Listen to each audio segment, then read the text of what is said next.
Morning everyone. We are the Group 1 and we are here to present and report the governmental and legal system. I hope everyone understand it clear and I hope we reported it clearly. Learning objectives.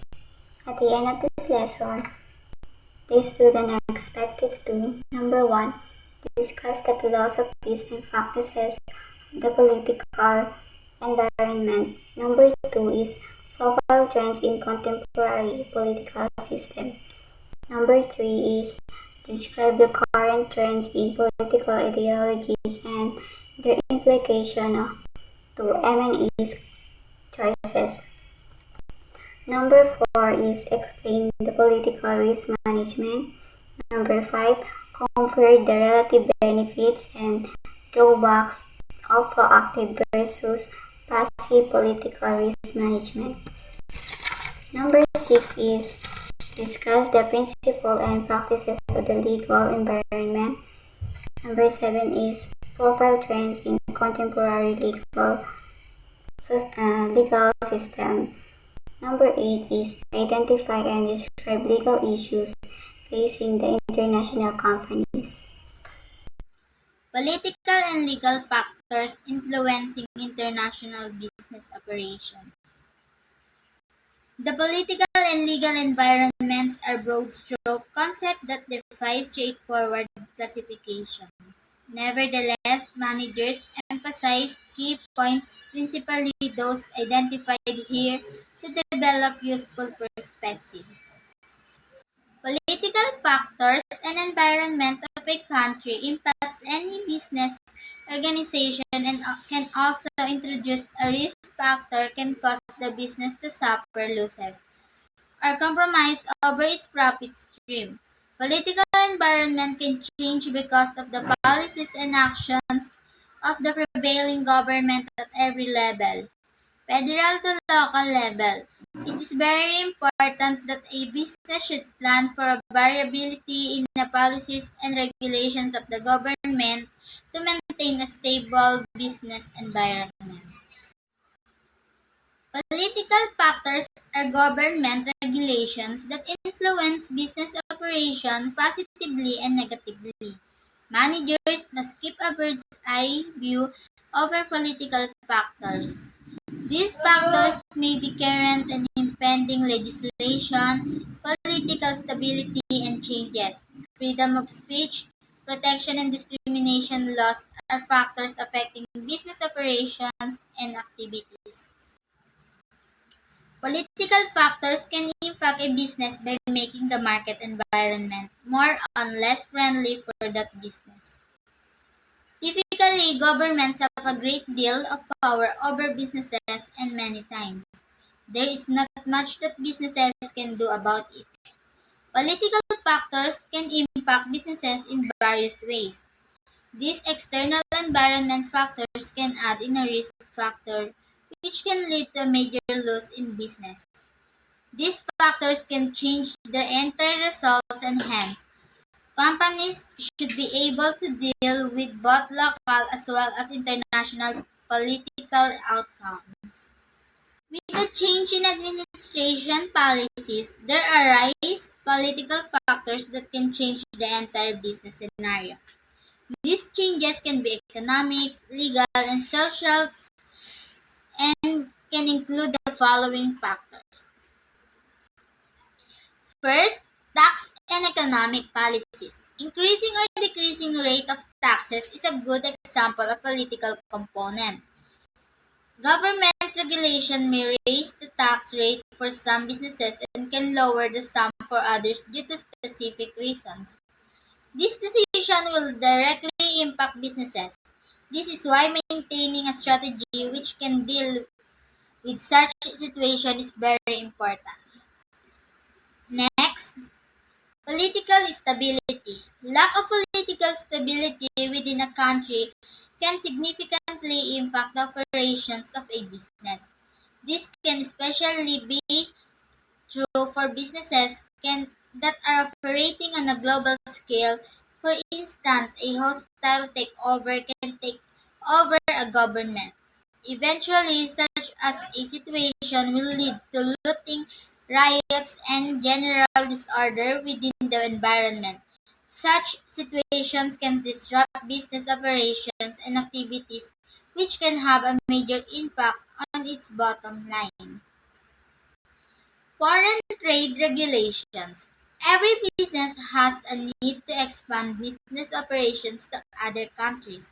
However, political background of a country can influence the desire for a business to expand its operations. Tax policies that are particularly controlled by the government can induce a particular business to expand operations in different regions, whereas other tax policies can hinder the process business expansion for some industry.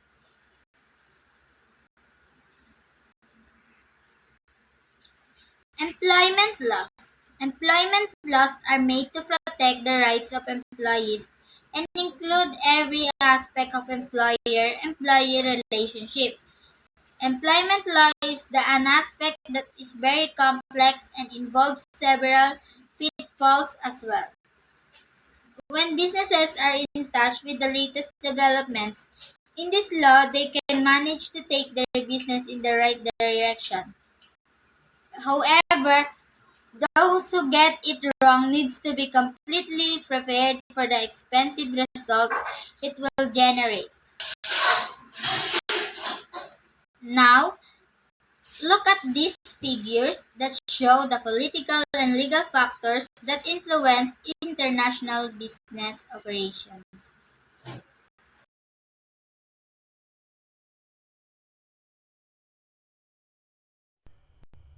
Political environment.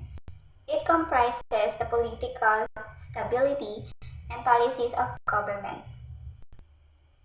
So, political environment basically consists of political stability and policies of government. So, the political stability means that the government policy should remain consistent. The political environment also includes the ideological inclination of the party, means the different ideologies of political party, the personal interest of politicians, and influence of party forums. These all components create political environment. In simple words, it comprises political parties and their ideologies and type of government, stability of government policies regarding business, and etc. All these factors influence the business activity and also the growth and profitability of the business. So all these factors affects the business unit. As we all know, the decision of the business owner basically depended on the policy of the government, and if there is any changes in the government policy, business organization also need to change their policies.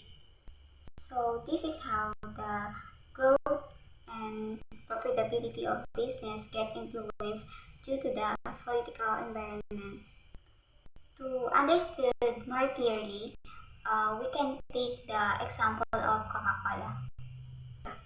Coca-Cola is a famous soft drinks producer. It offers different products to large number of customers worldwide.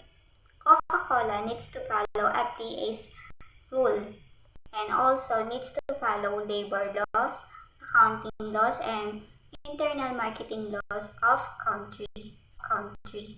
The goal of political system is to integrating the diverse element of a society, mainly the structural dimensions and power dynamic of the government that specify institutions, organization, and interest groups, and define the norms and rules that govern political activities.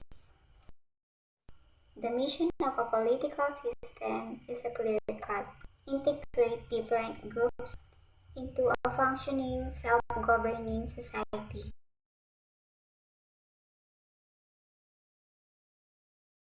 Individualism. The doctrine of individualism emphasizes the primacy of individual freedom, self-expression, and personal independence. Think of the declaration that we all have, certain undeniable rights, that among these are life, liberty, and pursuit of happiness. It championed the exercise of one's ambition while opposing regulation that overly constrain them. The government protects the liberty of individuals to act as they wish as long their action do not infringe upon the liberty of others. Pag sinabi nating individualism, ito ay pagbibigay importansya sa kalayaan ng isang individual sa kanyang mga ginagawa. Halimbawa, think of the declaration that we all have. Ito yung certain inalienable rights. Pag sinabi nating inalienable, ito ay hindi pwedeng agawin o ipamigay tulad ng right to enjoy life, to enjoy liberty, and to pursue happiness.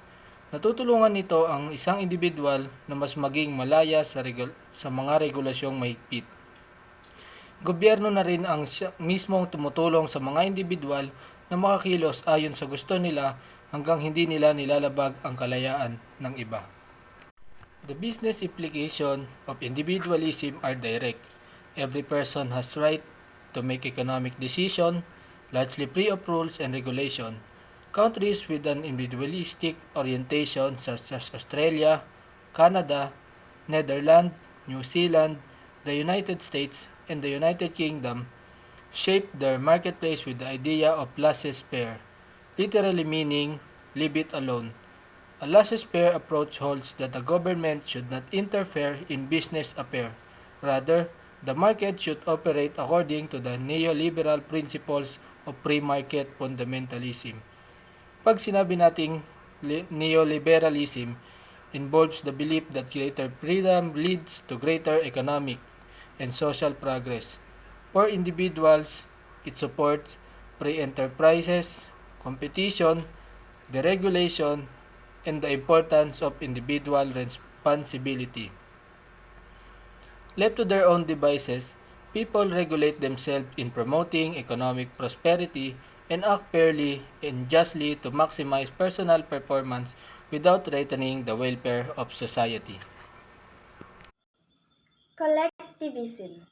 The doctrine of collectivism emphasizes the primacy of collective in group, party, community, society, or nations over the interests of individual. Because in collectivism is the belief that the interest of a group prevails over the interest of individuals. Like in a family, naniniwala ka ba na dapat mas nangibabaw ang interest ng iyong pamilya kaysa sa interest mo? Or in the company where you work, dapat bang mas mangibabaw ang interest ng kumpanya sa interest mo?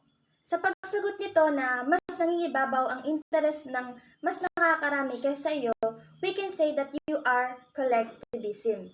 Because collectivism in short is dapat mas nagbe-benefits ang mas nakakarami kaysa sa sarili mo.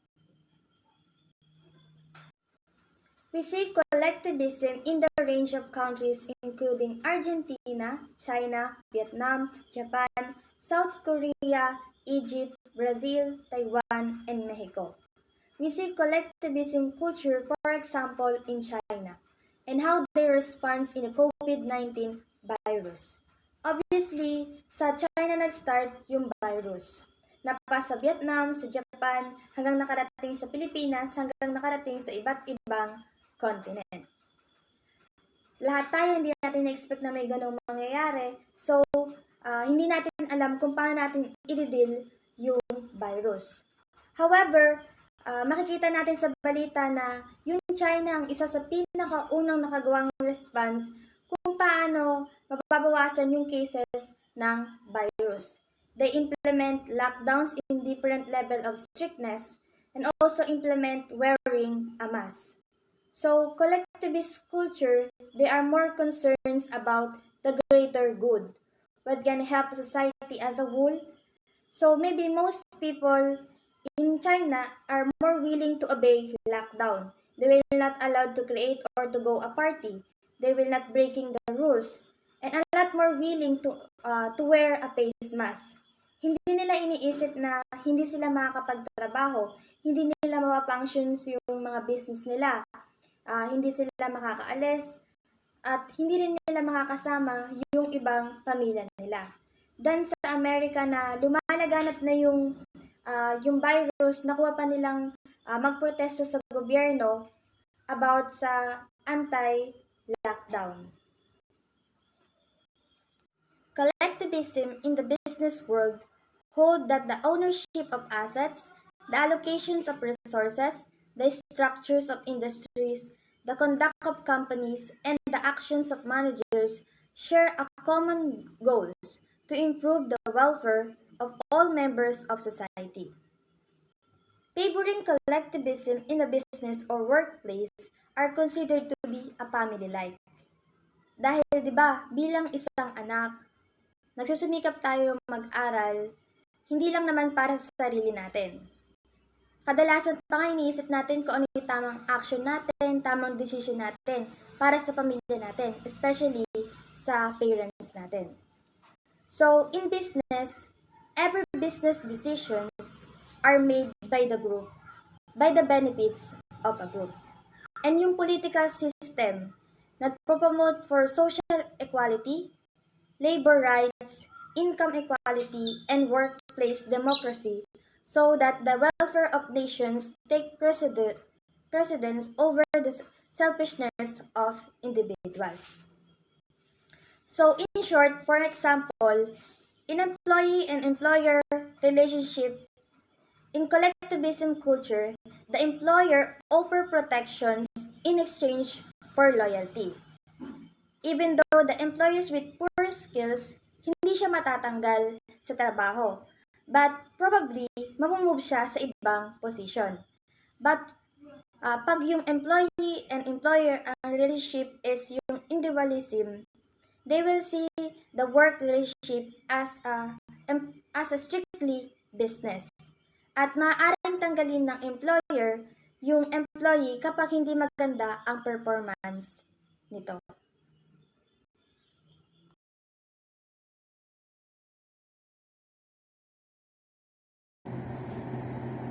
So, good day everyone.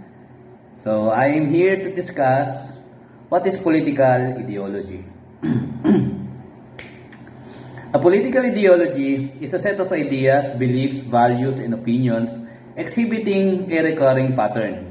It provides plan of action for public policy making in an attempt to justify, explain, contest, or change the social and political arrangement and process of a political community.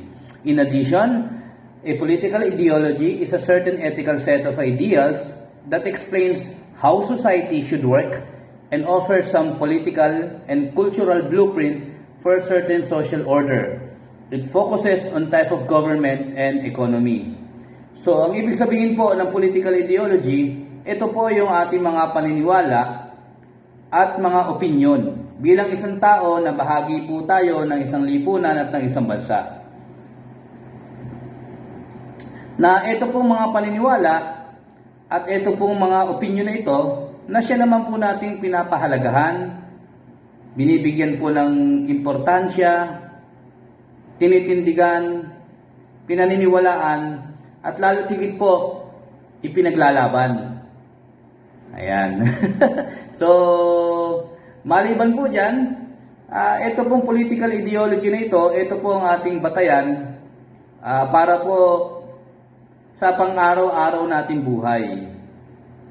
At ito rin po ay nakakaapekto kung paano po tayo magdesisyon at magpasya sa anumang bagay na gagawin po natin sa ating pang-araw-araw na buhay. Maliban po sa individual na approach, ang political ideology din po ay ginagamit ng ating gobyerno. Kailangan po kasi tugma yung po mga polisiya, mga programa ng ating gobyerno doon sa political ideology na meron siya. Kailangan po ay magka-tandem sila, no? Kailangan ay naangkop yung diskarte ng gobyerno sa kanyang political ideology. Yan. Kung mapapansin po ninyo, lalo dito sa ating bansa, sa Pilipinas, ito po ay isang magandang halimbawa na kung saan tayo po ay nasa liberalismo. Kung saan ang ating pong gobyerno ay pinapahalagahan ang karapatang pantao at yung pong pagkapantay-pantay ng bawat tao dito sa ating lipunan. At kung inyo rin pong mapapansin na ang ating pong gobyerno ay nagsusumikap para i-promote at alagaan at ipagtanggol ang karapatang pantao, no, sa ating pong lipunan. At kung mapapansin din po ninyo, tanging isa ang Pilipinas sa mga bansa na maraming iba't ibang batas na isinusulong patungkol sa karapatan. Kung saan, kung mapapansin din ninyo, na marami tayong batas para sa karapatan ng kababaihan, kabataan, na mga LGBTQ, even sa mga alaga nating hayop, ay meron din po silang karapatan. Kaya kung mapapansin ninyo, talagang nagsusumikap ang ating gobyerno na ipagtanggol ang kalayaan at karapatan. Kaya lang po minsan may mga unfortunate event na nakakalungkot isipin na sumisira doon sa political ideology ng pagkakapantay-pantay at karapatang pantao. Minsan may mga umaabuso sa batas. Minsan masasabi natin na ang buhay ay hindi patas, lalo-lalo na po sa discrepancy ng mayaman sa kamahirap, na nakapag-aral sa kanang hindi nakapag-aral. Kaya lang, hindi naman po ibig sabihin na may mga ganong pangyayari ay hindi na ho ginagawa ng ating gobyerno o nagpapabaya na ang ating gobyerno sa kanilang tungkulin para ipalaganap at ipagtanggol ang karapatan at kalayaan ng isang tao. No, hindi naman ibig sabihin may mga ganong pangyayari ay maapektuhan na ang political ideology ng ating bansa at ng ating gobyerno.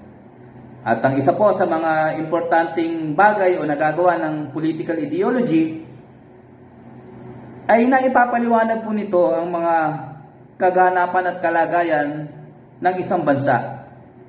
Tulad po ng kaganapan o ang nangyayari sa North Korea na kung saan sila po ay komunistang bansa.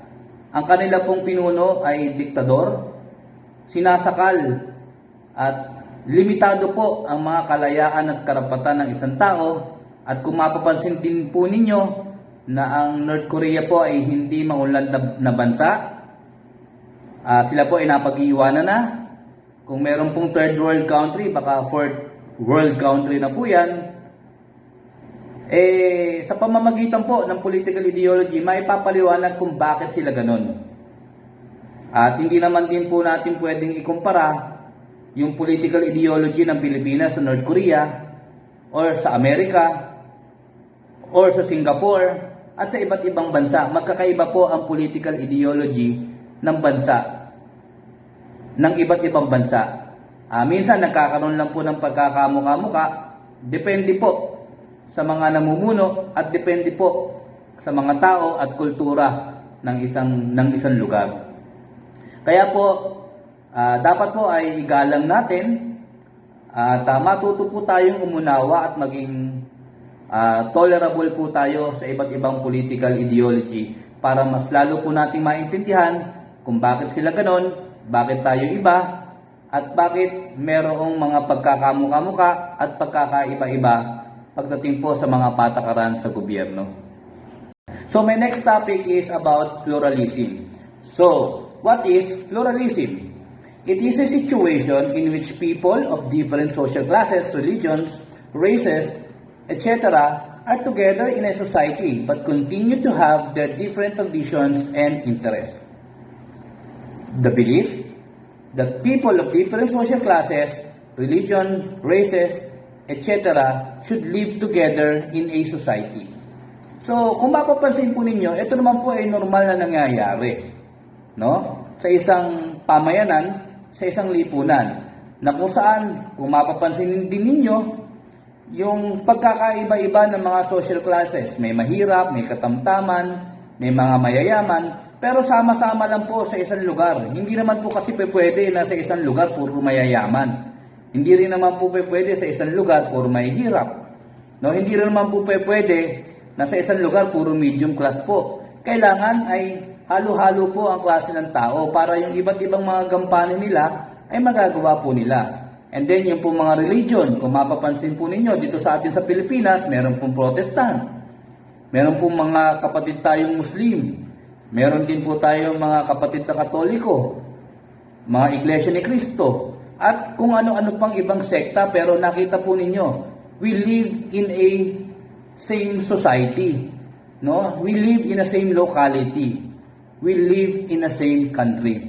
Races, kung mapapansin ninyo, eto po, dati uso yung mga Badyaw, uso yung mga Tiboli, uso po yung mga ethnic races. Kaya lang po ngayon ay nape-phase out na po yan. Ilan na lang po yung natitira, no, yung mga indigenous people. Pero despite of having indigenous people in our society, sila naman po ay nagiging part pa rin naman ng ating community. Kaya lang kung mapapansin nyo ngayon, modern na po. Nakita nyo, tayo po, Bulakenyo, pero may kasama tayong Kapampangan. Meron po tayong mga kaibigan or mga kasama from Nueva Ecija. Meron din naman po from Luzon na pupunta po ng Mindanao.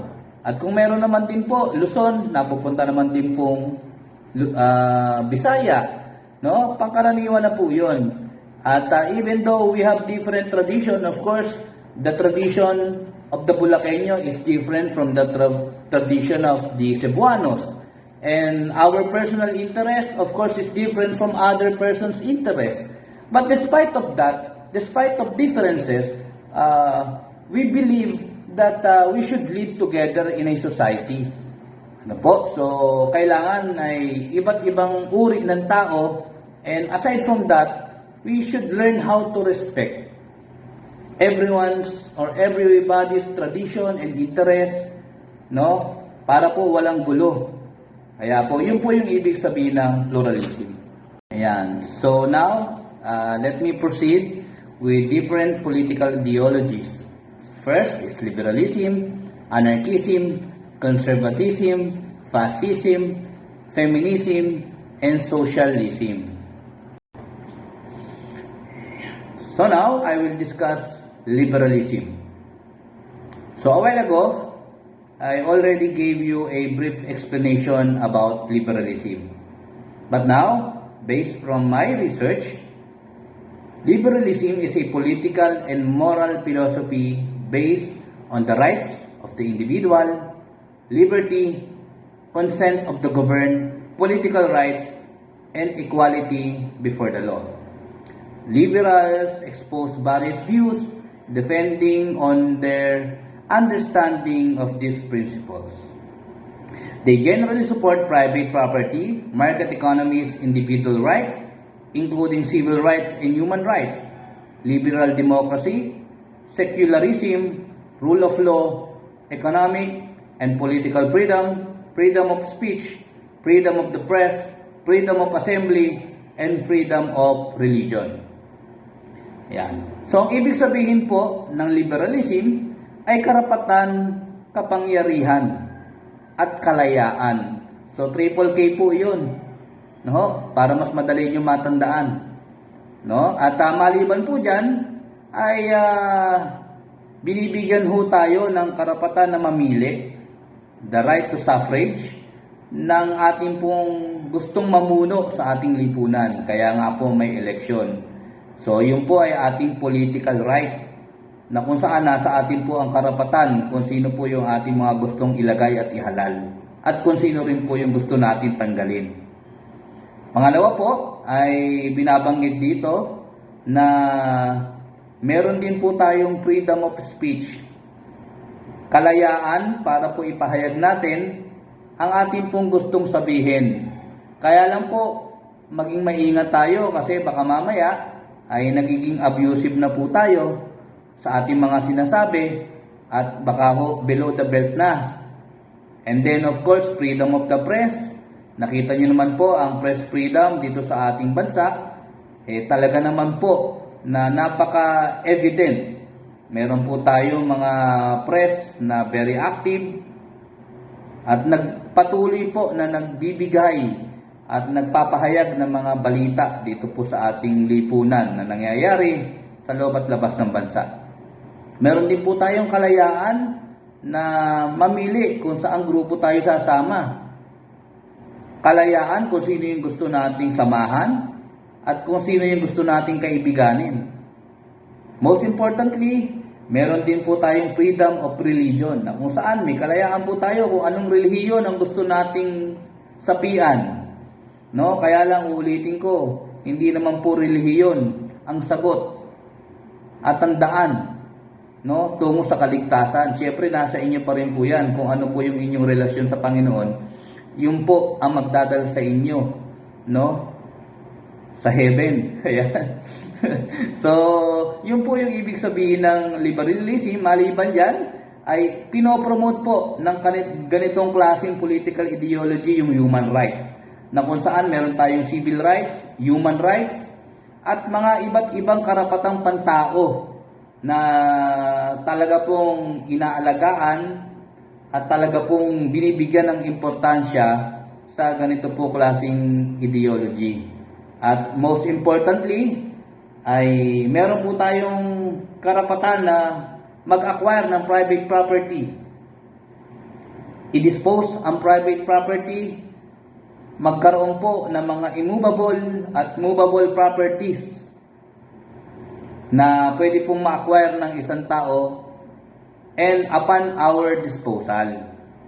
So, hayun po ang ibig sabihin ng liberalism. Yan. So, next, yung liberalism ay marami siyang types, no? Actually, merong 4 types of liberalism, kaya lang hindi ko na siya explain kasi hahaba na. So I will now proceed to anarchism. Ayan. So anarchism is a political philosophy and movement that is skeptical of all justification for authority and seeks to abolish the institution. It claims maintain unnecessary coercion and hierarchy, typically including, though not necessarily limited to, governments, nation-states, and capitalism. Anarchism advocates for the replacement of the state with stateless societies or other forms of free association. Ayan. So, ang ibig sabihin po ng anarchism, ito po ay masyadong negative on the part of government and centralized leader. Ang mentality po ng anarchism ay lagi pong si government yung masama. No, at ito po yung movement na sinasabi sa tao na ang gobyerno lagi ang nagpapahirap sa mamamayan, na ang gobyerno ang dumadagan sa pag-unlad ng mamamayan, na ang gobyerno ang kontrabida. Kumbaga sa pelikula, sila po ang kontrabida. At hindi daw po kailangan ang isang centralized government sa isang lipunan. Ganyan po ang kanilang kampanya. So I would rather say na ito po ay isang black propaganda against the government. No? Na tila po ba na ang gobyerno ay walang ginagawang mabuti, no, sa lipunan at sa kanyang mga nasasakupan. Sa anarchism po, ang gustong mangyari dito ay tanggalin ang gobyerno, tanggalin ang mga departamento, tanggalin ang mga institusyon, at mamahala na lang tayo ng tayo-tayo na lang. No? At sabihin na hindi natin kailangan ng gobyerno para tayo mabuhay, para patakbuhin ang isang bansa. So, napakahirap naman nun, no? Talagang hindi naman pwede yon. Kaya lang may mga philosophy kasi at mga movement na ganyan yung nangyayari. So, ganun po ang ibig sabihin ng anarchism, na talagang sa paniwala nila, walang silbi at walang kwenta ang government.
Political spectrum.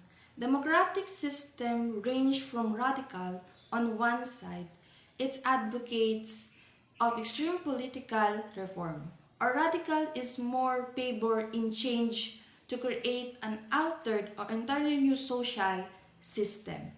Like in the policy or trading in policy, gusto nilang baguhin yung buong system. To reactionary, it advocates of return to past conditions, or it's more favored to change or return society to earlier, yung much more conservative state dati.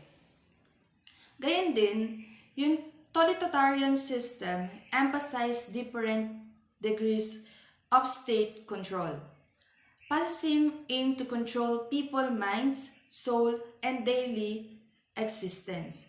Yung fascism, yung government allow free enterprise but only when it furthers of their goal of the government. Like sa North Korea, di ba alam natin na hindi sila nakikipag-trade sa iba't ibang bansa. Pero alam din natin na yung China ang isa sa pinakamalaking kinukuhanan nila or kinukuhanan. Maybe, syempre, nagbe-benefit sila dun. Tsaka baka meron silang similar goals, maaari yung military equipment. Whereas, authoritarian confined itself to political control of the states. Yung authoritarian, yung less power is given to public. At yung primacy authority nila is in the hand of a family. Nagpapass lang through generations. Ganon.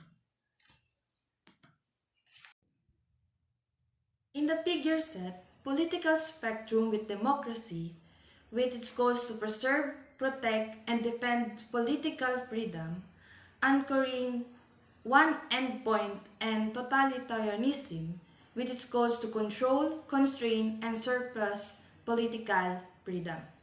In related in business, in exporting or importing, depende sa government kung paano sila magpapatupad ng policy or trading policy.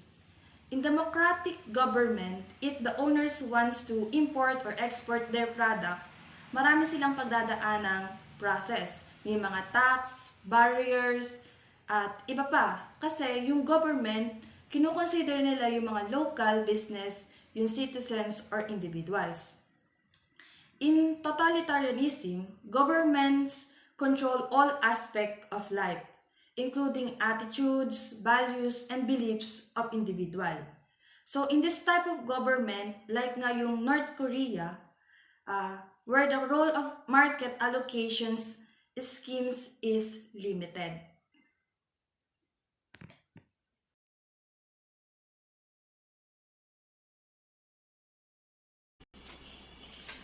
Let's talk about democracy. This came from the Greek word demos, which means people, and kratos, which means power or rule. Simply, democracy is the rule of the people, or the way of governing depends on the will of the people. One of the best known and most widely accepted definition of democracy came from the great president of America, which is Abraham Lincoln. He defined democracy as the government of the people, by the people, for the people. So what do we mean by this? Democracy is a form of government in which citizens obtain all of the characteristics of a democratic rule, manifested in an increase in the quantity and quality of citizens' rights and freedom, particularly the right to participate in making decisions that affect their lives. Modern-day democracy also translates the idea of Abraham Lincoln into the principle that all citizens are politically and legally equal, entitled to freedom of thoughts, opinion, belief, speech, and association, and command sovereign power over public officials. Not because the government makes decisions and rules for the people, that doesn't mean that they will deny the rights of the people. When a government does this, the country is under a dictatorship government. A democratic government protects personal and political rights, civil liberties, and fair and free election, and independent courts of law. This principle and practices institutionalize political freedom and civil liberties that, by endorsing equality, liberty, and justice, support individualism. There are so many different models of democratic government around the world that it's sometimes easier to understand the idea of democracy in terms of what is definitely is not.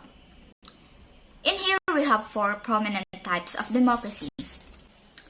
First is the representative. Representative democracy is the constitute that protects individual freedom and liberties. This means the law treats all citizens, both public and private, equally. Example of this is our country. It is adopted during Aquino administration in the US system. This means that our government is elected by citizens. Here, citizens vote for their government officials. These officials represent the citizens' idea and concerns in government, and voting is the way to participate in our democracy. Citizens can also contact their officials when they want to support or change a law. This kind of democracy also applies in US and Japan. Second is the multi-party. In this political system, whereby 3 or more countries are governed, either separately or as part of coalition. Numerous major and minor political parties will hold a serious chance of holding office. This level of competition means that it is unlikely that one party will control the country's legislature, which forces the creation of a coalition. This kind of democracy also applies in Canada, Germany, Italy, and Israel. Third is the parliamentary. Citizens exercise political power by electing representative to a legislative branch referred to as parliament. One example of this is the Australia. The Constitution defines the Parliament of Australia as the Queen, the Senate of the House of Representatives. Parliament is the basis of Australia's tradition of responsible government. In addition to making laws, Parliament holds ministers and the government accountable for their actions. Ministers must be members of the Commonwealth Parliament and regularly answer questions about their portfolios asked by other members. And lastly, the social democracy. This applies democratic means to guide the transitions from capitalism to socialism. Example of this is the country of Sweden. It shows that social democratic system of government is not only persistent but also contributes to a very high degree of freedom. Although social democracy is not a perfect system, its fruit are ripe and compare favorable to other political systems.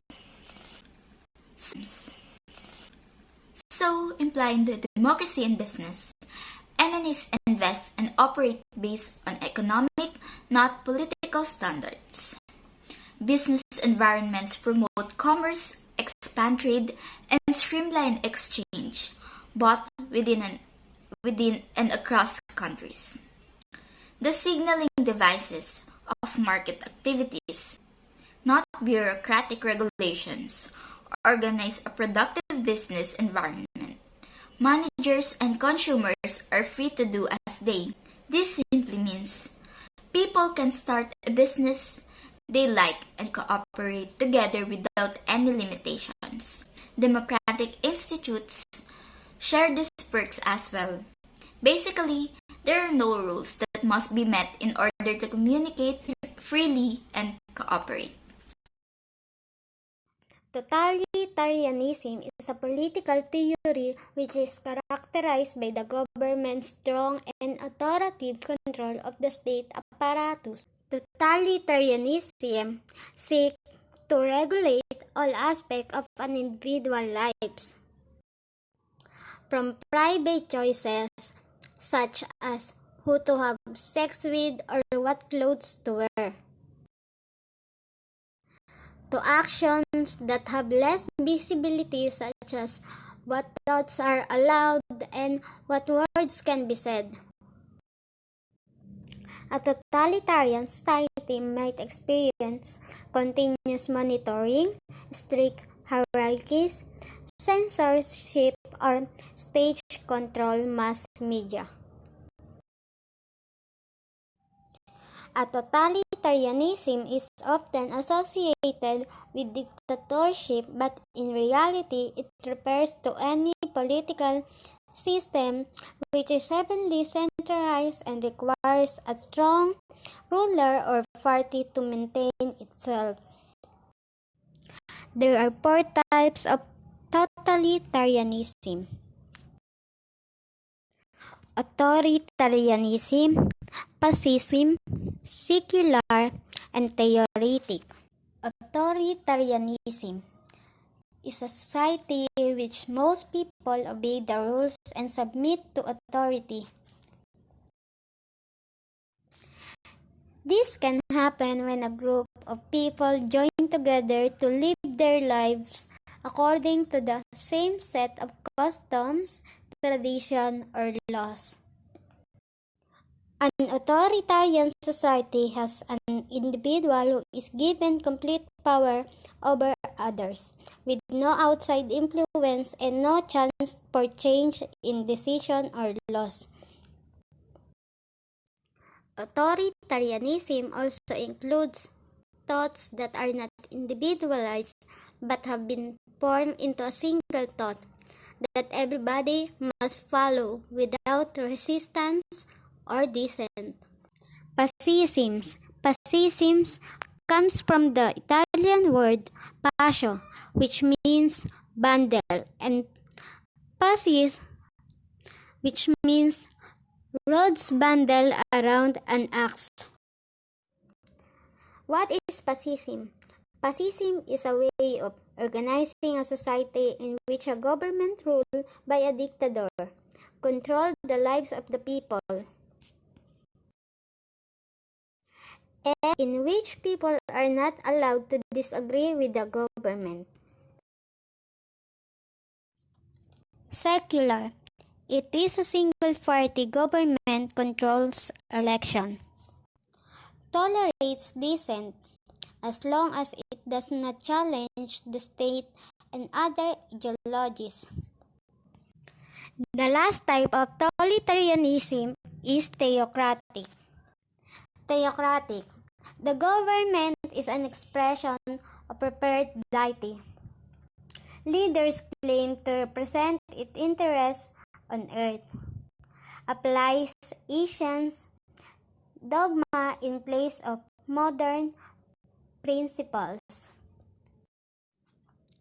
Theocracy is a form of government in which the ultimate leader is a supreme deity, who rules either directly as a god in human form, or indirectly through mortal servants. Typically a religious clergy who rule on the deity's behalf, with their law based on religious codes and decrees. The governments of theocracy serve their divine leader or leaders rather than the citizen.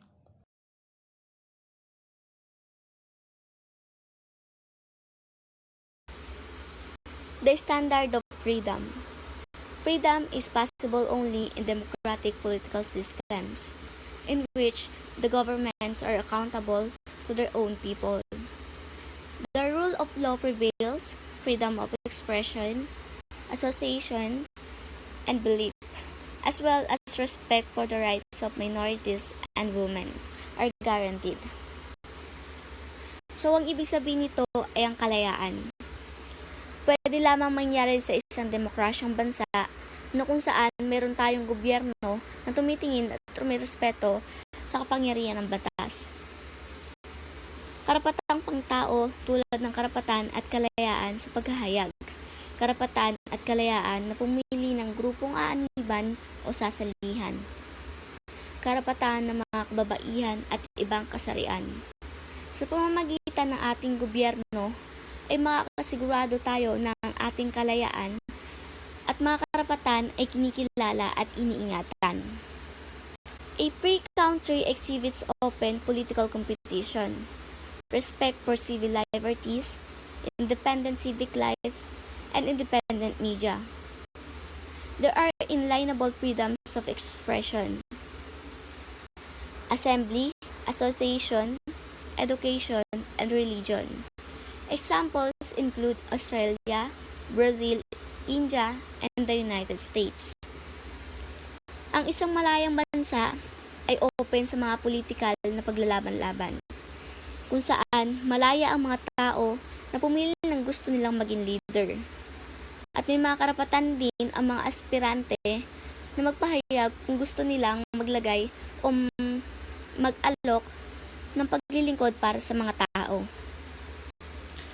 Ang isang malayang bansa ay ginagalang ang karapatang sibil at malayang pamamahayag sa pamamagitan ng broadcast media at iba pang uri ng media. May karapatan din ang mga tao na ipahayag ang kanilang saloobin. Karapatan na mamili ng relihiyon na gusto nilang piliin o salihan. Yan ang mga katangian ng isang malayang bansa, tulad nga ng Australia, Brazil, India, at Estados Unidos. So next, partly free. Country exhibits limited political rights and civil liberties. Corruption, weak rule of law, ethnic religious strife, unfair election, and censorship. So, ang isang bahaging malayang bansa naman ay ang mga limitadong karapatang pampolitika at limitadong karapatang pangsibil, kung saan tahamak ang korupsyon, mahina ang mga pagpapatupad ng kanilang mga saligang batas, hindi maayos at madayang eleksyon, hindi pagtanggap sa iba't ibang relihiyon. Yan ang mga katangian ng bahagyang malayang bansa, tulad ng bansang Guatemala, Pakistan, Tanzania. A not free country has few to no political rights and civil liberties. The government allows minimal to no exercise of personal choice, relies on the rule of man as the basis of law, constrains religious and social freedoms, and controls a large share, if not all, of the business activity. So, example include China, Russia, Saudi Arabia, Iran, and Vietnam. So, ito naman ay mga hindi malayang bansa, kung saan ang mga mamamayan dito ay may kokonti o minsan naman ay walang karapatang pampolitika o walang karapatang sibil.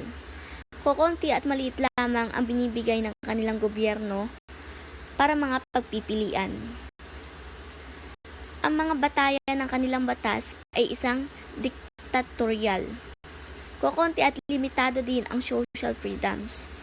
Hindi welcome ang ibang relihiyon, may hina ang mga negosyante at minsan limitado ang mga business activities. Tulad ng bansang China, Russia, Saudi Arabia, Iran at Vietnam.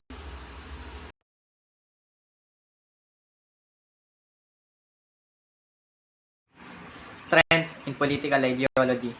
The third wave of democracy refers to the 20th century surge of democratically governed state. It is not happened right away. It happened in three different waves. First, it happened in 1850 to 1920. Started in United States and some places in Europe, France, Britain, Italy, and many more. The second wave happened in 1940 to 1960. after the end of World War II. Most of colonized countries like Africa, Southeast Asia, and some countries in Europe founded their independence and become democratic countries. The third wave is happened in 1980 to 1990s at South America and Eastern Europe. Engine of democracy. Beginning in the mid-1970s, a series of events that started the engine of the third wave of democratization. The first one is regimen of legitimacy. The failure of the totalitarian regime to bring the economy to prosperity and people expectation getting low, and that started the distrust to the government.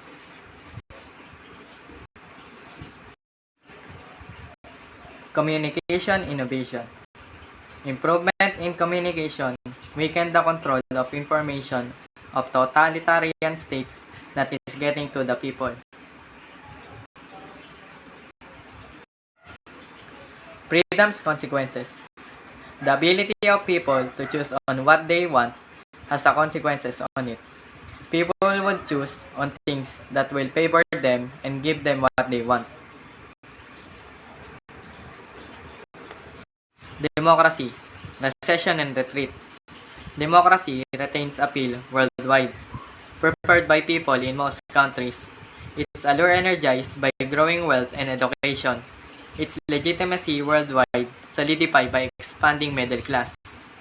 Manager increasingly qualify their interpretation of political environment with the possibility that history, rather than ending, is just the beginning.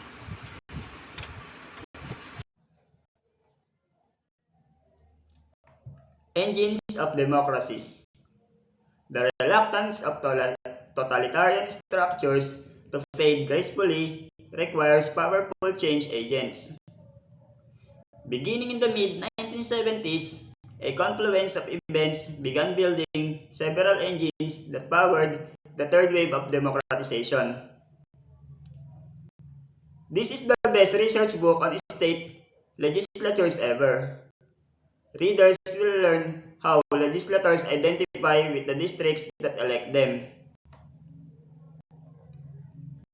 Regime legitimacy. The failure of totalitarian regimes to deliver economic progress undermine their legitimacy. Aggrieved citizens, wary of long declining standards of life, contested the right officials to govern.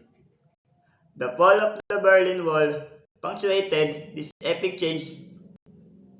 Formerly communist countries shifted from collectivism and individualism, thereby spurring citizens to demand greater political freedom and civil liberty. In political science, legitimacy is the right and acceptance of an authority, usually a governing law or regime, whereas authority denotes a specific position in an established government. The term legitimacy denotes a system of government.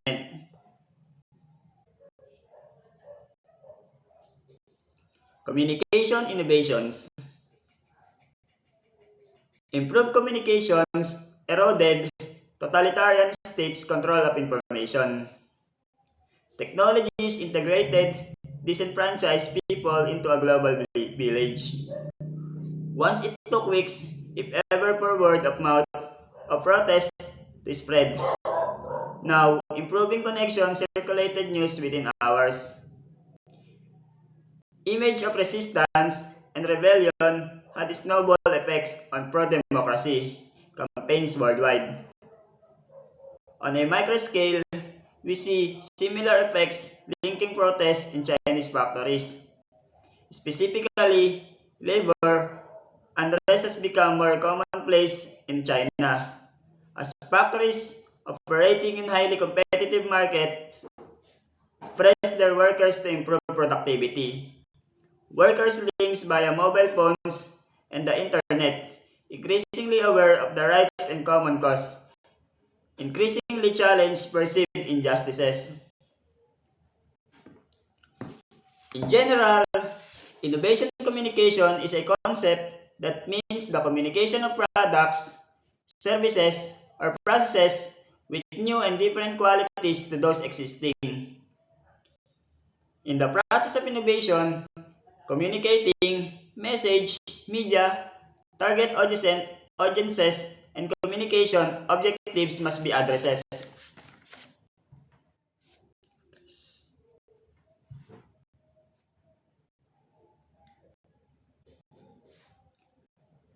Freedom consequences. Freedom yielded economic dividends. The median per capita gross domestic product, a measure of the standard of living, increased nearly sevenfold for free countries compared to not free countries. Growing wealth positively influences property rights. The rule of law, education, opportunities, gender equality, media vigilance, and social tolerance. Prosperity promoted the expansion of the middle class, whose bargaining access to the uncensored news. Thomas Jefferson believed that information, the currency of democracy. Perhaps most critically, rising prosperity supported the political stability and faith in the future that anchors the democratic ideology. Concept check. Module 1 identifies the expansion of technology as a driving force of globalization. Advances in telecommunication liberated the flow of information, thereby challenging and changing political attitudes in many countries.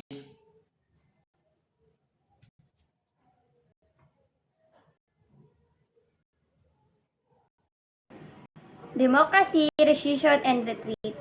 Democracy retains appeal worldwide prepared by people in most countries. Its allure energized by growing wealth and education. Its legitimacy worldwide solidified by expanding middle class. Troubling data, and however, question its momentum.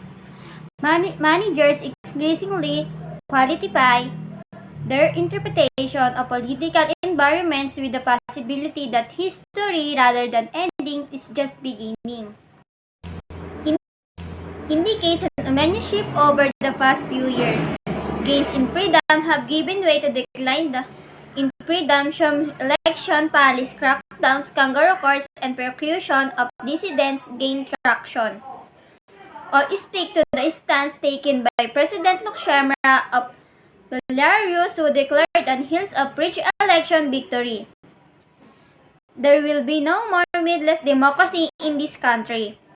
Worldwide, increasingly influential totalitarian regimes impose forceful measures designed to suppress democratic reformers, international assistance to those reformers, and ultimately the very idea of democracy itself. As a result of 2013 marked at the seventh consecutive year in which political freedom declared worldwide, the most consecutive period set back in early 40 years. The political spectrum. The past decade showed the distributing trend in the momentum of political freedom worldwide. Early on gains, freedom exceeds declines. The past 7 years have seen the opposite, with growing state authority reducing the individual's political freedom, the gains and the declines. The Economics Intelligence Unit, or EIU, applies abroad measures to assess a nation's textures of democracy. It knows that democracy narrowly defined and easily achieved indeed. It merely holding elections were sufficient virtuality if every country would qualify as democracy. Rather than effective democracy depends upon the free and fair election as well. A supportive institution of public attitudes. as the protect freedoms. Assessing the texture of democracy, therefore, involves 60 indicators of countries' electoral process and pluralism, civil liberties, government's functioning, political participation, and political culture. The Economist Intelligence Unit identifies four types of political system. The first type of political system is full democracy. Full democracy are nations where civil liberties and fundamental political freedom are not only respected but also reinforced by a political culture conducive and thriving of democratic principles. Flawed democracies are the nation where elections are fair and free, and basic civil liberties honored but minor issues is media freedom is engagement, and minor suppression of political opposition and critics. This nation are significant fault in other democratic aspects, including the underdeveloped political culture and low levels of participants in politics, and issue in functioning of governance. A hybrid regime is a mixed type of political system in often created the result of an incomplete transition from an authoritarian regime and democratic one or vice versa. Authoritarianism. Authoritarianism is a political system characterized by the rejection of the political plurality, the use of strong central power to preserve the political status quo, and reductions of the rule of law, separations of powers, and democratic voting. On authoritarianism surge. So, what is authoritarianism surge? Trends throughout the world showing growing confidence in the authoritarian alternatives, with countries growing skeptical of the virtues of a multi-party democracies and showing increasing interest in building single-party political systems. Authoritarian trends have become even more entrenched in the Middle East and much of the former Soviet Union.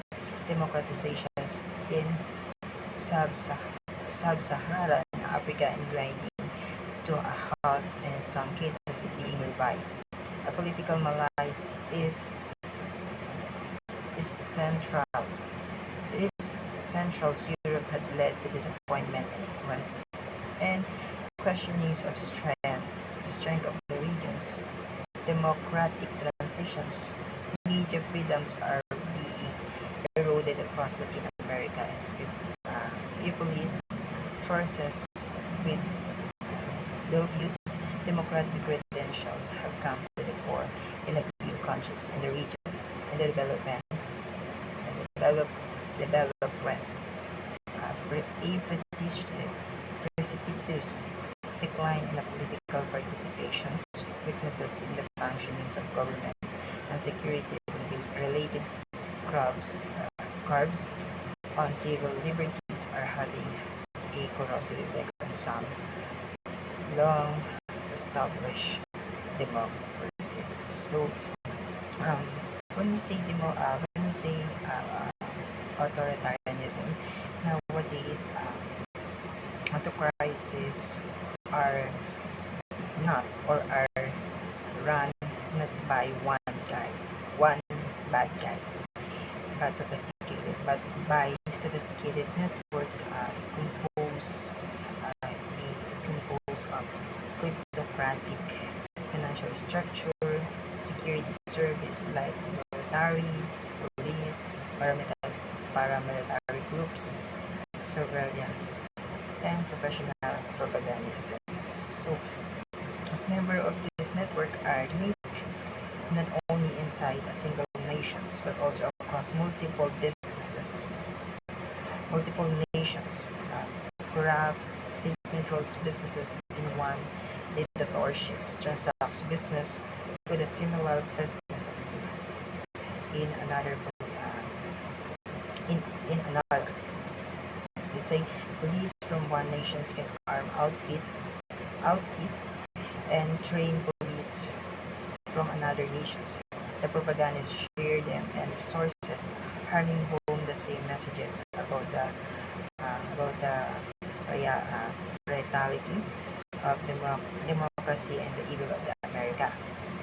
Let's say, for example, troll farms that promotes the propaganda of one dictator can also be used to promote the propaganda of another. Next, we have engines of authoritarianism. So, what are those? Several engines power the third waves of democratizations. Likewise, the following forces promote the totalitarianism today. So, ito, we have number one, strong states supporting strong performance. Number two, a gap in the principles and practices of democracies. Number three, economic insecurities following slowing growth. Lastly, escalating debate of the meaning of democracy. So, this following forces promote totalitarianism. So, through the employment of complex ideology, a totalitarian government may strive to regulate particularly elements of the social life, including the economy, the educational systems, the art, the science, as well as the personal lives and moral of its residents. It can also inspire the entire populace to act in support of its objective. So, meaning, totalitarianism is gusto niyang sakupin yung lahat ng mga aspect ng ating mga buhay. And that's all. Thank you.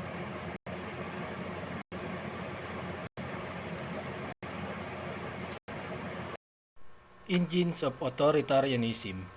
Several engines powered the third wave of democratization. Likewise, the following forces promote totalitarianism today. First, strong states supporting strong performance, gaps in the principles and practices of democracy, economic insecurity following slowing growth, and escalating debate of the meaning of the democracy. Political system is a complete set of institutions, political organizations, and interest groups. It is the relationship among institutions and the political norms and rules that govern their functions. Siyempre, sa political system, mayroong political risk na hindi natin maiiwasang mangyari.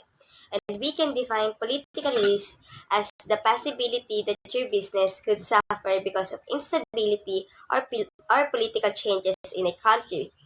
Political risk is among the most important factors facing international business.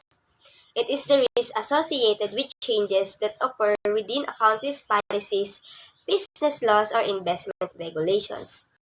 Political risk may also result from events outside of government controls, such as war, revolution, terrorism, labor strikes, and extortion.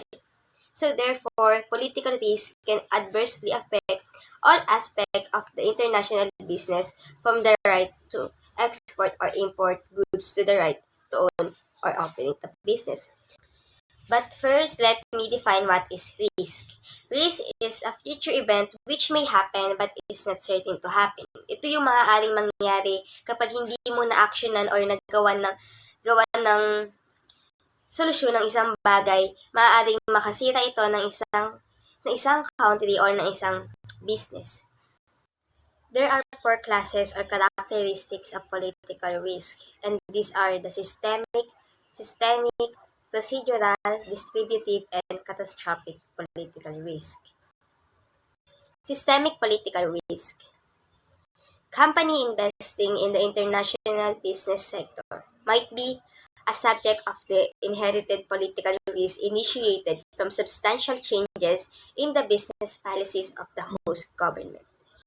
The relationship might be directed to the general market structure, or it might be focused on the particular business sector, or even on a small operational niche. The possible reasons for the policies changes might be related to the new government establishment, shifts in the strategic views on the economic sector, or even personal changes among top government officials. It is possible for the country economic course. Some, some of the systemic political resources might be even beyond the national government abilities to control and regulate economy. If they come from the global international business events and processes, regional economic and financial crises will eventually influence the economic outputs of the corporate divisions located in the zone affected by such an economic downturn. These kinds of risks are inherent in the system. Domestic and international companies face political risks created by shifts in public policy or change in political ideology. These regulations alter the business system for all companies, so not necessarily meant for only foreign companies. Then again, a government may target its public policy initiatives toward a specific economic sector that it believes foreign companies unduly dominate. Example of this is that enactment of capital and currency controls in Malaysia in the year of 1998 was perceived absolutely negatively by international investors, causing capital to be withdrawn from the country. However, further currency stabilization, falling interest rates, and rising stocks prices prove the point of the investors who believe in the strengthening of the country economy. Ano- Another example of systemic political risk, in the year 1990, newly elected Argentina government began a radical program of deregulation and privatization of the state-centered economy. Next, procedural political risk.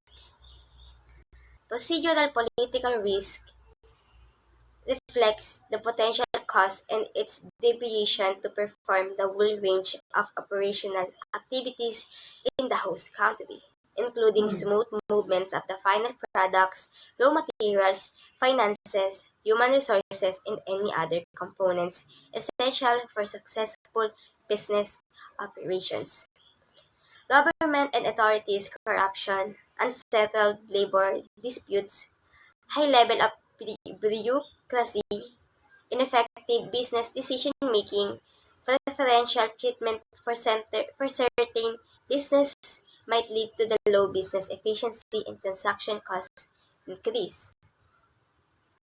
Example of this is that a former executive of Houston-based global engineering, construction, and services company, Albert Stanley, has pleaded guilty to bribing Nigerian officials in order to secure contracts to build liquefied natural gas facilities in the country.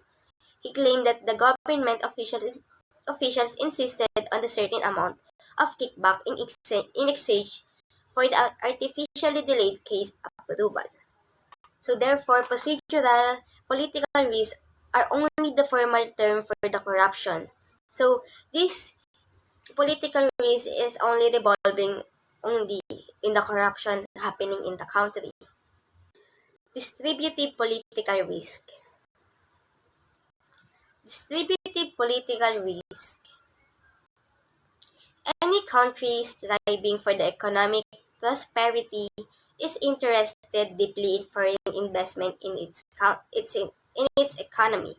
However, as foreign corporations are starting to get significant profits from its business ventures in the host country, local government might decide to reevaluate its guidelines on the fair wealth distribution between the foreign corporation and the local corporation. At this stage, national government might perform certain revision of their tax codes, regulatory structures, and monetary policy to capture greater benefits from foreign companies, decreasing the return on invested capital to the shareholders. An example of this is that US has highest degree of political risk in the world of cigarette companies on matters of taxation, regulation, business practice, and liability. Catastrophic political risk includes unanticipated political changes that largely affect all business operations in the country, but can be especially dangerous for local operations of the foreign companies. That includes military conflicts, racial and ethnic clashes, civil war, terrorism, and etc. Example of this, from 2002, Kenyan economy was considered as one of the most promising developments in Africa, which with annual growth of 2.8% in 2003, 4.3% in 2004, 5.8% in 2005, 6.1% in 2006, and 7.1 and 7% in 2007.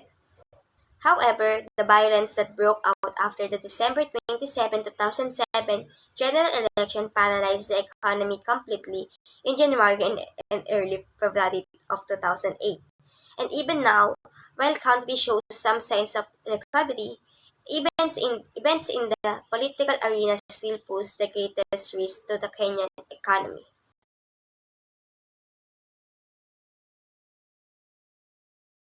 The legal environment. The legal system is the mechanism for conceiving, stipulating, interpreting, and enforcing the law in a formal jurisdiction. It specifies the rules that regulate behavior, the processes by which laws are enforced, and the procedures used to resolve grievances. Legal systems differ across countries due to variations in tradition, precedent, usage, custom, or religious precepts. All things being equal, every legal system institutes rules that support business formation, regulate transactions, and stabilize relationships. Successfully doing so ensures that the society can pursue economic development. And when disagreements arise, resolve them without resorting to lawlessness. Modern legal systems evidence three components.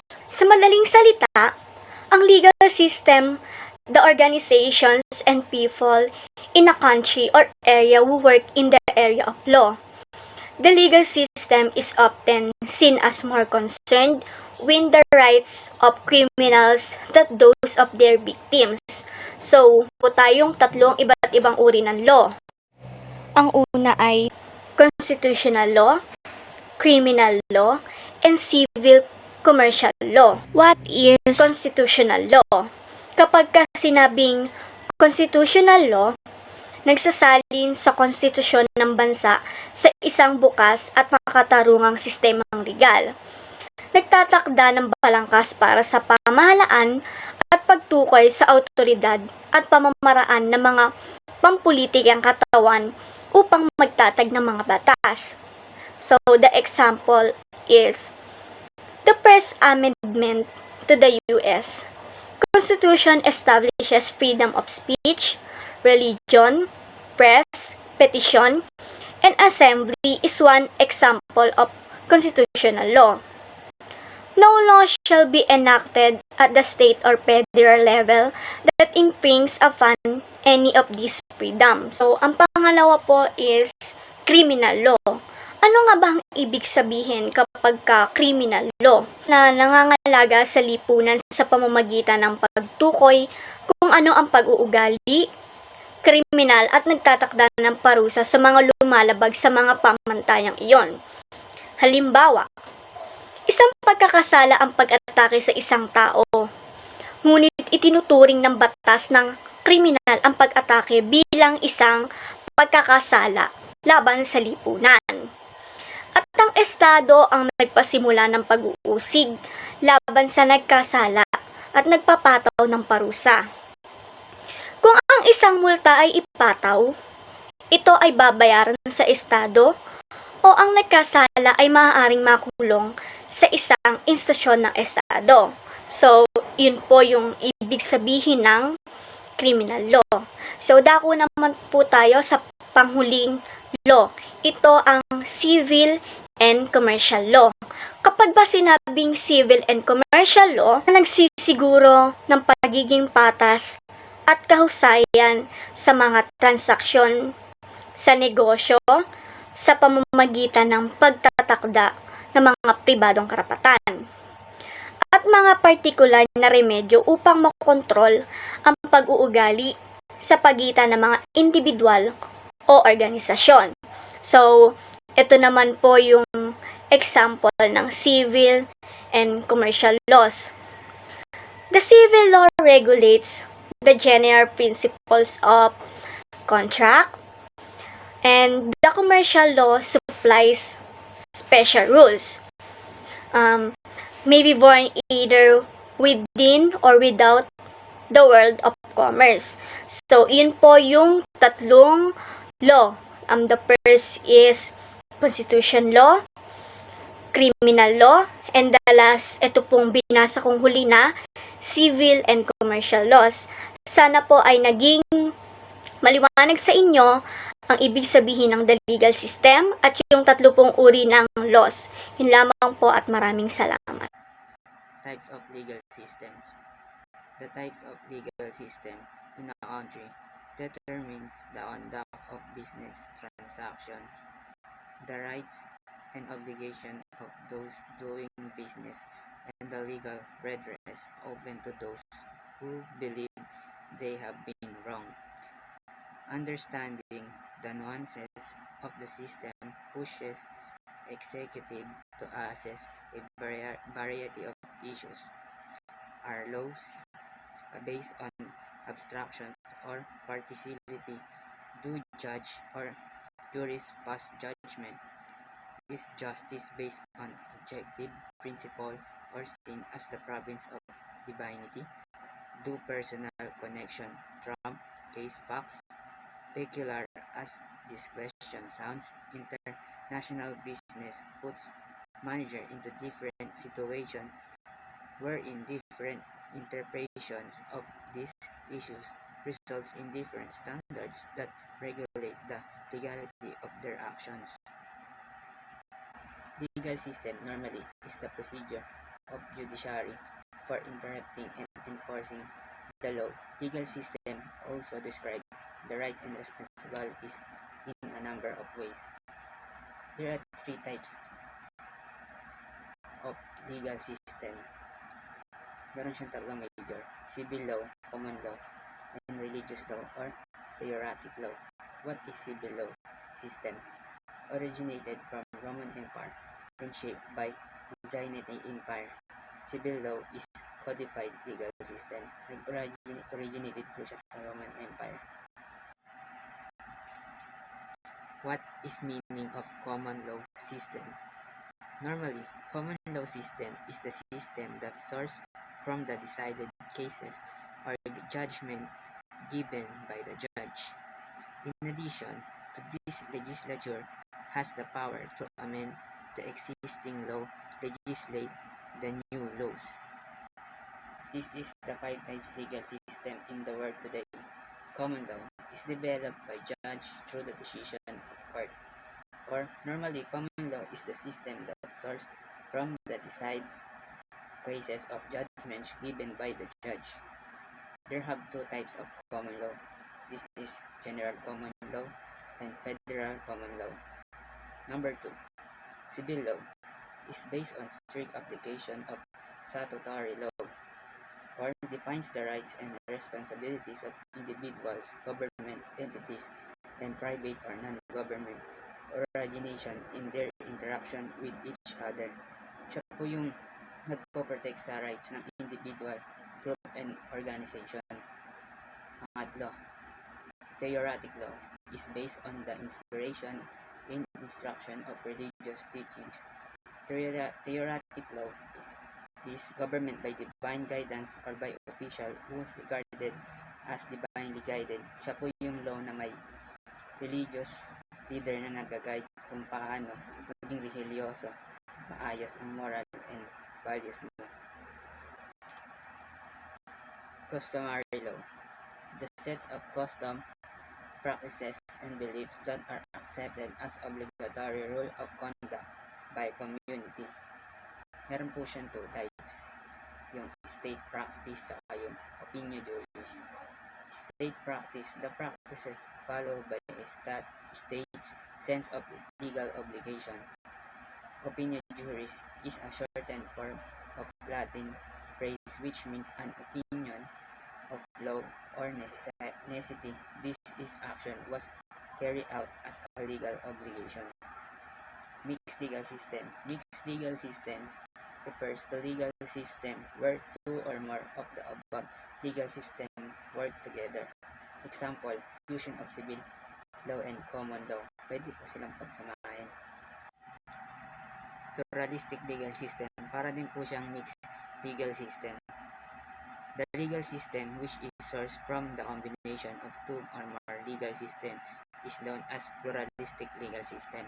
For example, is South Africa and amalgam of Roman Dutch civil law and English common law, as well as customary law. Sri Lanka has an amalgam of English common law, Roman Dutch civil law, and customary law. The basis of rule. Once relegated to the periphery of the global economy, emerging markets steadily command center stage. Their expanding markets increasingly frame managers' interpretation of legal trends. Most notably, the strong performance of emerging economies pushes managers to reassess the prevailing philosophical basis of law in order to understand how local officials will regulate the business environment. Specifically, the rise of emerging economies, along with their dissimilar conception of legality, requires that managers ask, what is the basis of rule in a given country? This question inevitably directs attention to the rule of man versus the rule of law. The rule of man. The rule of man holds that the ruler, in whatever form, commands authority that is above the law. For much of history, rulers and law were one and the same. The law was the will of the ruler, whether that ruler was called king, queen, lord, emperor, empress, shogun, Caesar, Raj, chief, caliph, etc. Today, these titles have largely given way to others such as German, Emir, Comandante, Generalissimo, Dictator, Supreme, Leader, or in the case of North Korea, Dear Leader. In whatever form and with whatever title, the rule of man anchors the legal system in totalitarian states. According to the rule of man, the law was the will of the ruler, whether the ruler was called king, queen, lord, emperor, empress, etc.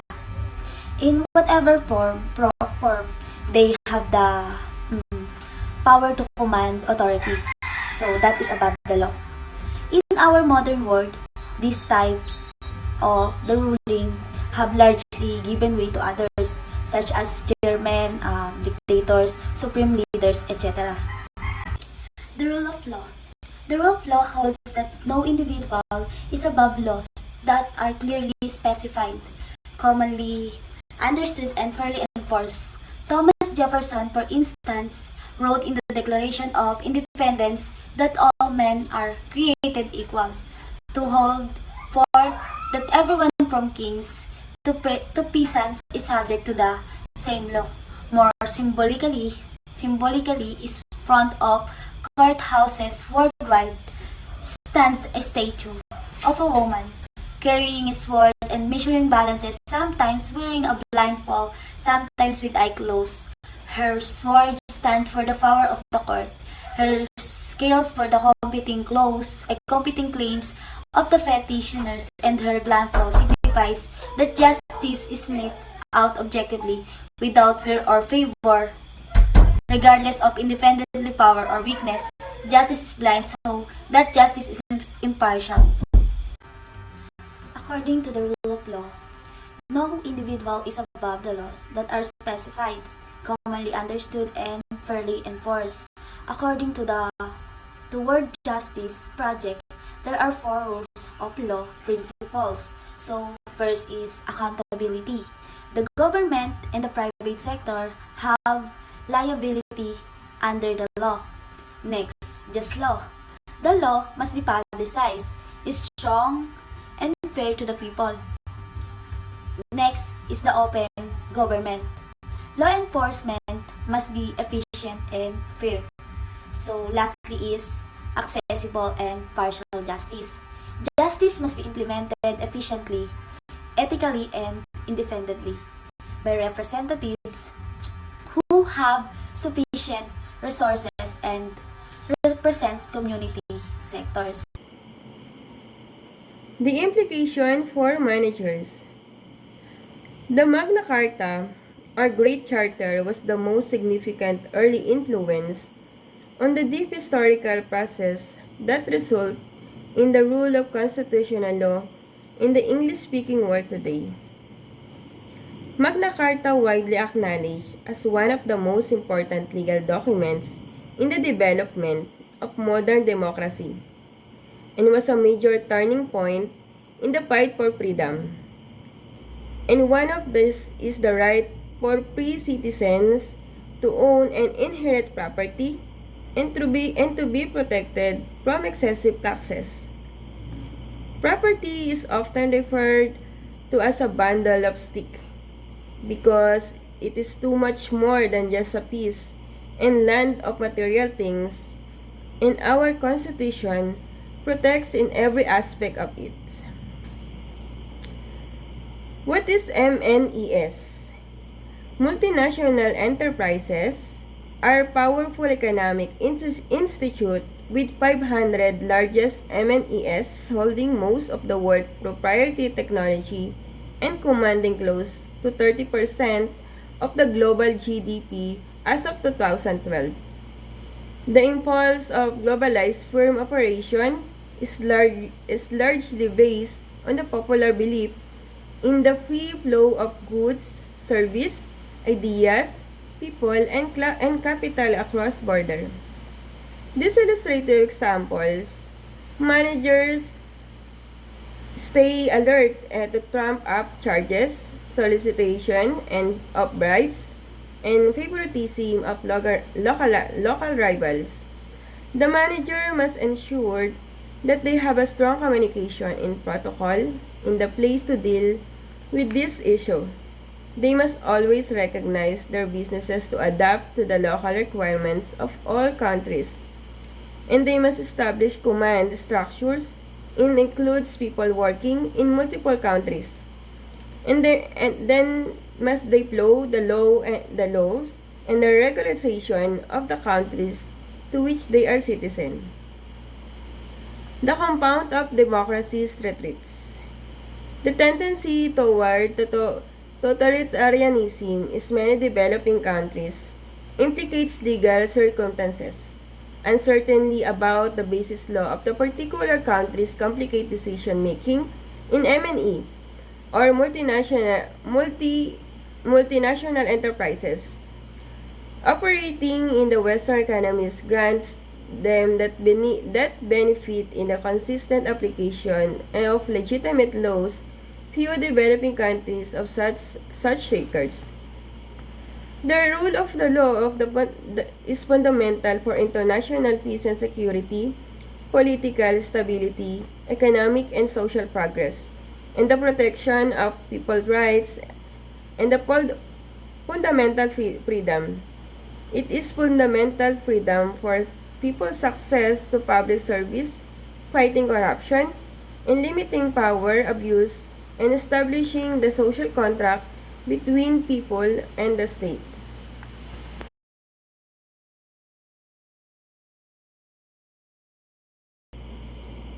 The confound of democracy's retreat. The tendency toward totalitarianism in many developing countries complicates legal circumstances. Uncertainty about the basic law in a particular countries complicate decision-making in the multinational enterprises. Operating in the Western economies grants them the benefit of a consistent application of a legitimate law. This example is to illustrate action taken by the foreign firms against local companies that counterfeit their products consistently proves deceive. Violators are restrained and punished. The rule of the law is the fundamental international peace and security, political stability, and economic and social progress, and the protection of people's rights and the fundamental of freedoms. It is the fundamental for the process, people access to the public service, fighting corruption, limiting power abuse, and establishing the social contract between people and the states. However, the democracy creates an uncertainty about operating in particular countries. Nations use their legal system to encourage, regulate, or prohibited certain modes.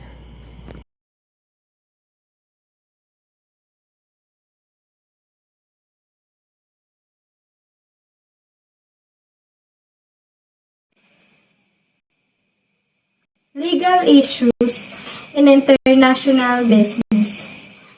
Differences in political ideologies often pose operating problems. The fact that countries use diverse legal principles to regulate the business environment aggravates this situation. Moreover, new forms of business activity, along with changing patterns of trade and investment, put MNE in uncertain legal situation.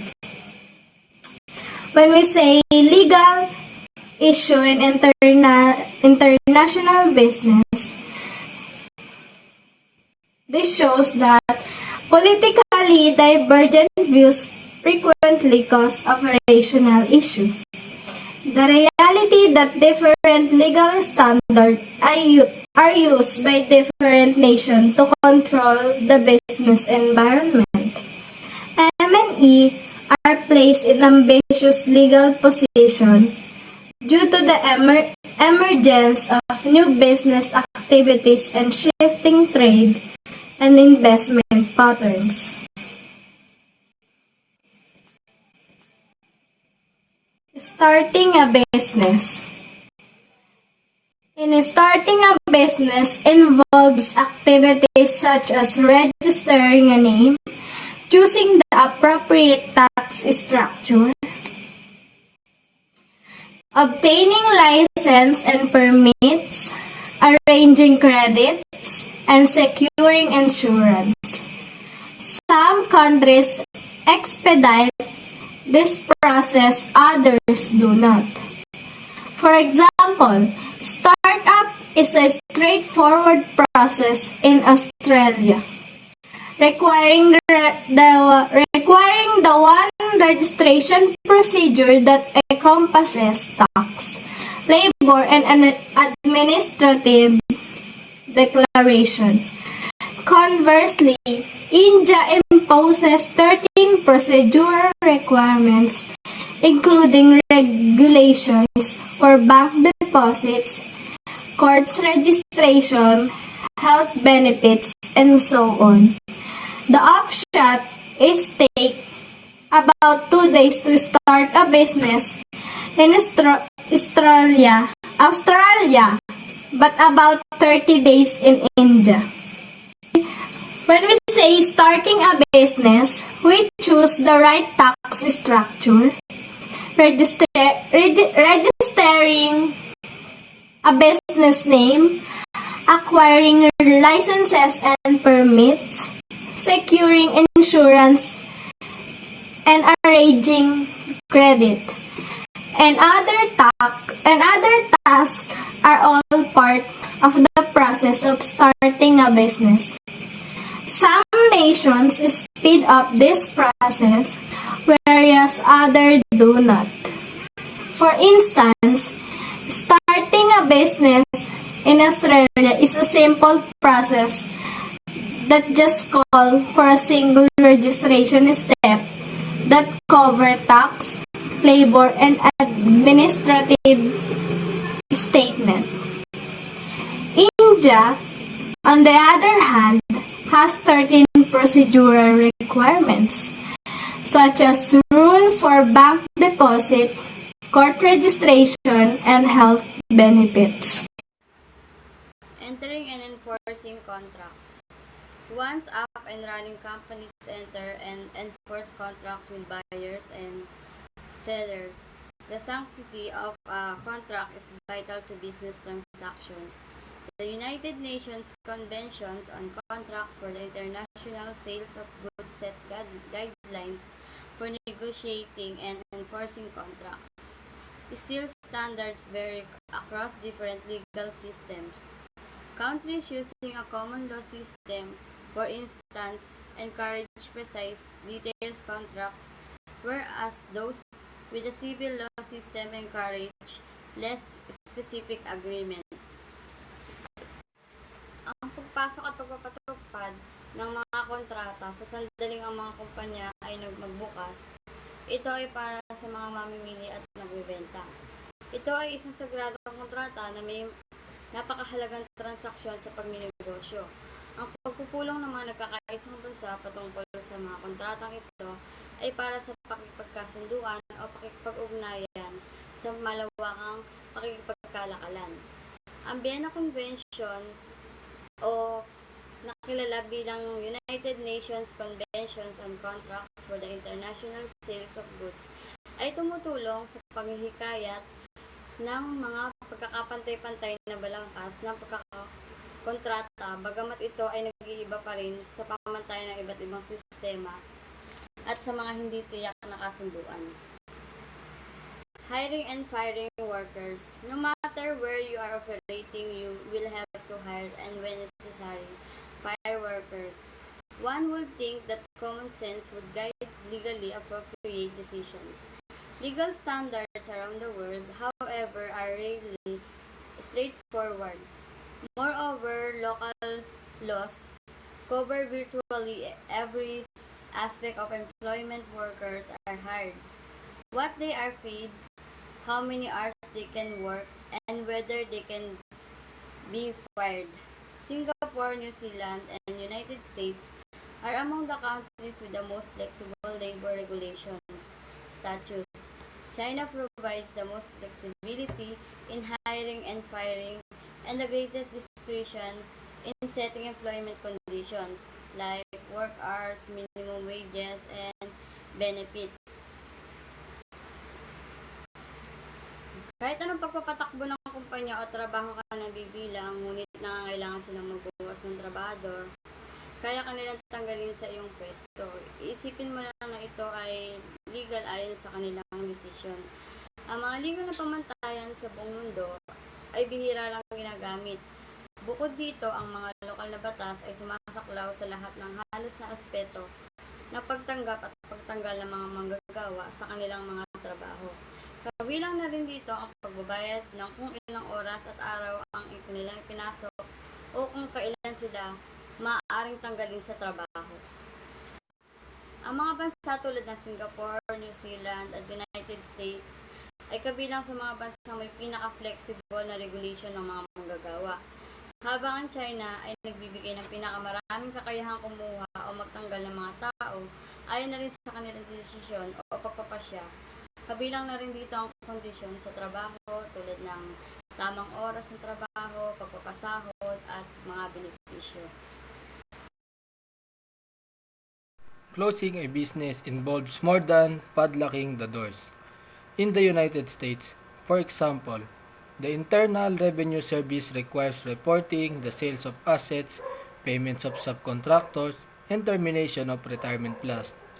In the West, the bankruptcy process is anchored in the English bankruptcy law of 1732, the first modern law to address this issue in its progressive revision.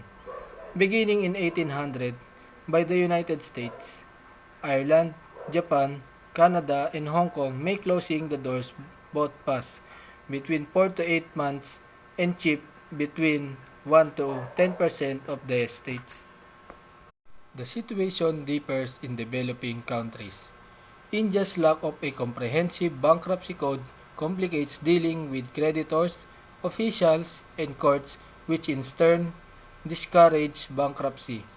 Consequently, only 4 of every 10,000 firms go bankrupt in India, compared with the 350 of 10,000 firms in the United States. Bankruptcy in Indonesia, Vietnam, and Ecuador is low, between 5 to 8 years, and expensive, between 10 to 30% of the estates. Several countries including Burundi, Sudan, Cambodia, Afghanistan, Guinea-Bissau, and Dominica stipulates no standards to govern dissolution.